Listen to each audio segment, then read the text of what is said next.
Hello everyone, my name is Seema and welcome to this video. The topic for today's discussion is why I believe in afterlife.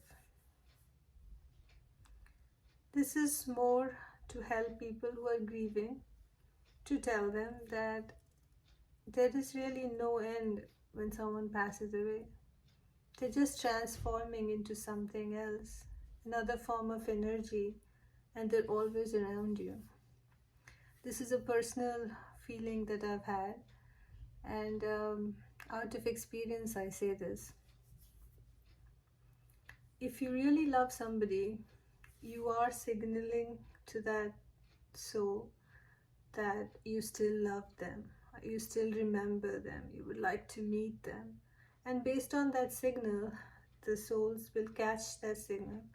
So if it's your mom that you miss, she'll come in, that the soul of your mom is going to hear that signal and come and reach out to you in different ways. Some people say they will find pennies on the road as they're walking by, or they'll find feathers. Different color feathers means different things. You can Google and find out. They could send you a message of protection or tell you that they're around you. That is the idea behind these signals. They will send birds or animals who will act differently, and you can sense their presence then. We had a hummingbird once come and go up and down very close to my husband, like 3 of them together like that. So, or you could be just walking and a butterfly starts to follow you. Those are all signals that our passed on loved ones are using to communicate with us. And earlier in our years, so before like around 7, 8ish, we are more open to communication. Have you not seen little babies watching, like from their eyes towards, like looking at a corner in a room, and like they're talking to someone or watching, because they're more open.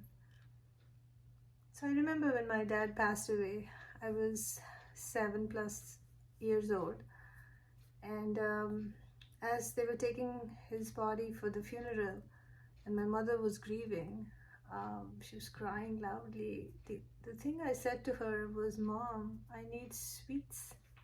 Now that was weird because that was not the right time to ask for sweets. But I think I was telling her, or my dad wanted me to tell her, that he was now in a better place.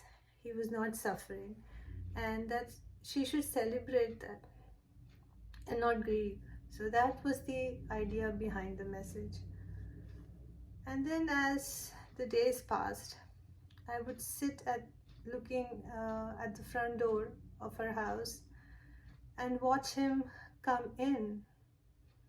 Now, he wasn't really physically coming in, but I felt him come through the door many times. We were not very open where I spoke about it, but I have felt his presence or his blessings through very hard times in my life. When I got lucky in a job, I went for an interview and got selected, or I was stuck in a bad snowstorm, having difficulty driving through it, or sitting alone as a child, waiting for my mom to show up. There were times when I felt scared, or I was anxious about something, and I've seen his hand come through. In fact, the guidance on when I wanted to buy my house, or when I had my first child, I felt like there was a blessing there, that somebody was making sure I was all right. And then he has communicated to me many a times where I would get a download, and I started to channel later in my life, where he would give me guidance on how to reach out to my mother. And she lives very far from me, so it was no way that I could see her or know what was going on with her. But it was this channeling that I did that kind of kept me connected, or to be able to take care of my mom. Um, and then with time, when my mom passed away recently, like 5 years ago, it's after someone's passing that you can channel them the most, because you are they want to reach out to you, they know you're grieving, and that's the easiest time when the the loss or the grief hasn't set in so much that you are like completely drowned in it.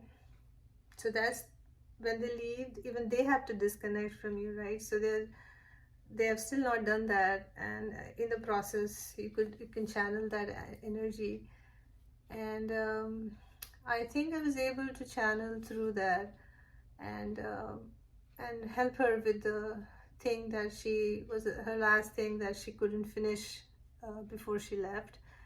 And I was able to somehow channel her and say things and do things that again I wouldn't have been aware of. I still channel her. I still see her in my dreams, and that's more of a reassurance that she's around. So I'm telling you all this so you know that your loved ones don't ever leave you. And if you are open to having their presence in your life, they will be with you, they will guide you, they will love you even more than they could or did when they were alive. And that relationship becomes of a different form, where they can guide you from, say, picking up the best dress for yourself, or picking up a parking spot in a parking lot, or bigger things in life. So you just have to trust that and follow your intuition, and you'll be surprised at as not to feel the grief or the emptiness or the void that someone's passing can leave behind. So you will have a relationship where there's no physical presence per se who you can hug and kiss, but they will be there to guide you and bless you, and show you the way when you feel stuck and lonely. They want us to be happy. They want us to move ahead in our life and not get stuck in that. That's what people suffer the most. So they are there to ensure we are happy, because when we are unhappy, they are unhappy too. And that connection with our ancestors never really goes away if we don't want it to go away. Hope this was helpful. Thanks for watching.